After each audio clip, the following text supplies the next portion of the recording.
Hello good morning. నేను ఇవాళ బంగాళాదుంప వేపుడు అండి, అదే ఆలుగడ్డ ఫ్రై చేసి చూపిస్తున్నా.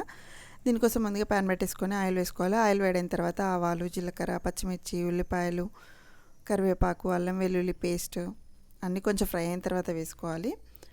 తర్వాత కొంచెం పసుపు, రుచికి సరిపడా సాల్ట్ వేసేసుకొని మంచిగా ఫ్రై చేసుకోవాలి. తర్వాత సన్నగా తరుక్కున్న పొటాటో వేసేసుకొని ఫ్రై చేసుకోవాలి. స్టార్టింగ్లో కాసేపు మూత పెట్టేసి ఉడికించుకోవాలి, కానీ తర్వాత మనం ఫ్రై కావాలనుకుంటే లిడ్ తీసేసే ఉడికించుకోవాలి. ఇలా కొంచెం ఫ్రై చేసుకున్న తర్వాత నేనైతే కొంచెం జీలకర్ర పొడి వేసుకుంటున్నా అండి. ఇంకా కొంచెం ఉడికిన తర్వాత కొంచెం కొత్తిమీర మధ్యలో వేసేసుకుంటే ఫ్లేవర్ బాగా వస్తూ ఉంటుంది. మధ్యలో కలుపుతూ ఉండాలండి. ఆలుగడ్డ ఫ్రై కొంచెం టైం తీసుకుంటుంది. కొంచెం ధనియాల పొడి వేసేసుకొని ఇంకొక 5 minutes ఉంచేసుకొని ఆఫ్ చేసేసుకోవడమే. అంతే, ఆలుగడ్డ ఫ్రై రెడీ.